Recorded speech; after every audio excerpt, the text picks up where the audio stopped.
Why, hello there. How can I help you? Ah, you're a member of the Norvell family. In that case, you must be here to pick up those writing supplies. Am I correct? Ah, wonderful. Let me take a look at the manifest, shall we? Oh my, there's quite a bit here. If, well, if you don't mind me asking, what is all this for? Perhaps I could recommend some of our other products to help. Hmm? Ah, I see. Yes, I have heard that the Norvales have fallen on hard times. I must say, it speaks volumes of your family's character that you haven't let that trickle down to us ordinary folk. So, this is all to help you reorganize your financial records to see if you can find any wasted expenses. Well, that is quite sensible. If there's anything we can do to help, please do let us know. Although, in the meantime, I may have to ask for your help first. Oh no, nothing like that. We're just a bit short staff at the moment, and I have trouble with some of the heavier boxes. Um, could I ask your servants to carry them out to the carriage? Oh, I see. You have none to spare. Well, that's understandable with your financial troubles. Well then, I'd hate to ask a noble, but could you help me with them? Thank you for your generosity. Please follow me into the back.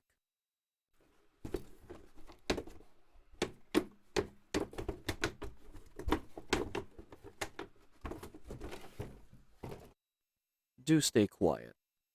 I'll knock you out if I have to. Ah, you recognize me just by the sound of my voice then. I must have made quite an impression on you, though I suppose that was bound to happen. You don't easily forget the voice of someone who's held a knife to your throat after all. I'm glad I decided to mask it. What do you think of my disguise? I guess it was enough to fool you after all. Oh, please. It's not even my best work. One time, I had to disguise myself as a literal child. Now that one was a challenge.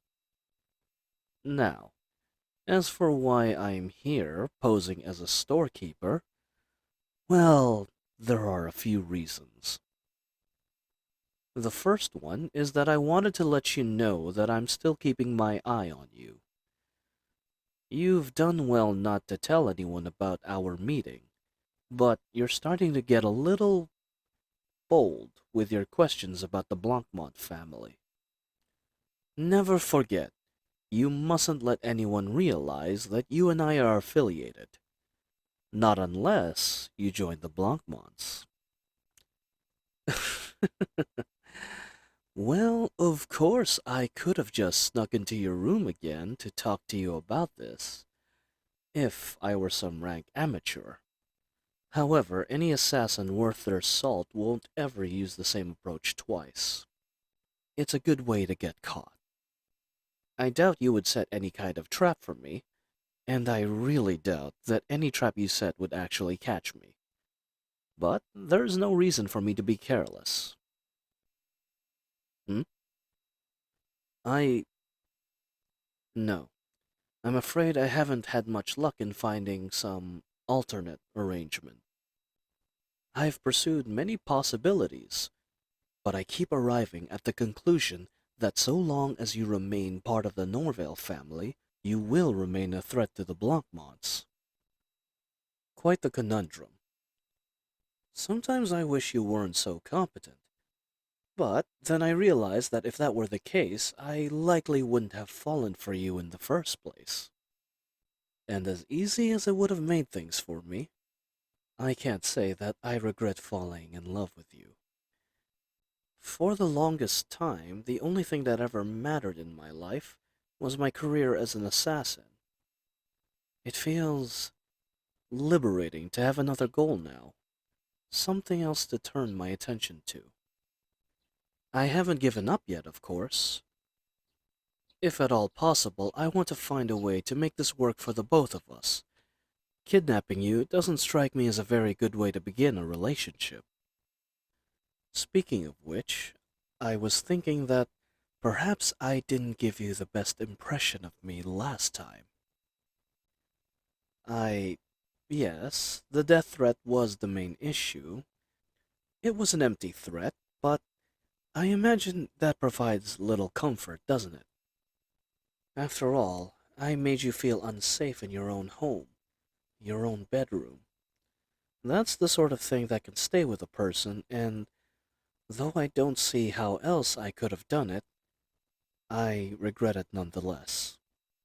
But aside from threatening you, I feel that I've only presented one side of me to you, my professional side. I just want to let you know that while I am an assassin, that is not all who I am. I have other aspects to my personality.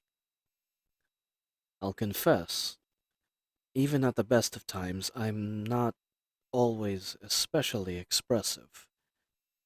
See, when you make a living by killing, you start feeling numb to things. But still, I do like to laugh from time to time, and I have my own pastimes. So, although I'm still looking for solutions, I would like to have the chance to show you a slightly more personable side of me. Perhaps if I can successfully woo you, you'll decide to come over to my side willingly? That would solve everyone's problems all at once. I... uh, yes, I suppose I am. I'm asking you out on a date. I'm fairly confident that if I am given the opportunity to show you what I can bring to a relationship, you will find yourself drawn to me, as I am drawn to you.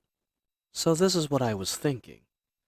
A week from tomorrow, after the sixth bell has rung, we'll meet in front of the local tavern. I'll be in disguise, naturally. It wouldn't do for you to be seen with a blancmange. When I see you, I'll approach you and say, "You're neither early nor late." That's how you'll know it's me. We can get a drink and a bite to eat, and then I will take you out to a play. I myself quite enjoy theater, and I've selected one of my favorites. After that, well, we can keep it a surprise. So, what do you think? I can't exactly threaten you into agreeing to this. It would defeat the purpose of endearing myself to you. All I can do to convince you is to promise you an enjoyable evening. I suppose if you need an incentive, you could consider it a chance to woo me back. I don't find it likely, but perhaps you can convince me you're worth abandoning the Blancmans after all. Oh, so you don't need convincing, do you? Well, that's quite flattering. In that case, thank you for giving me a chance. I feel a little bit silly.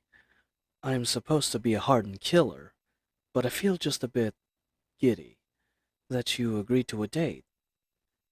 Perhaps it's because this is new territory for me.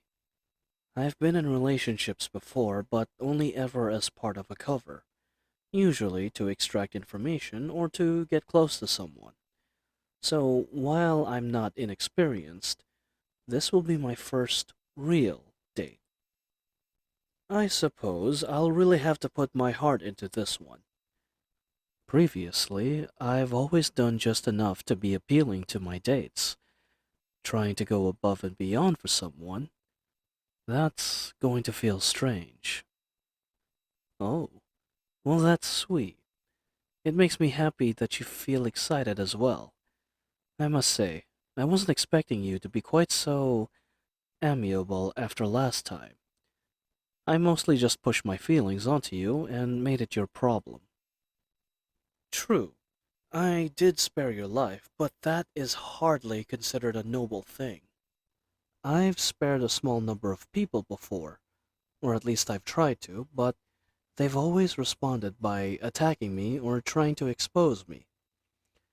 I'm very grateful that you're different.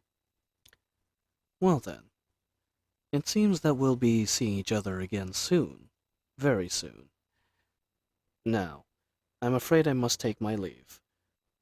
The store owner will be back from that errand I tricked him into.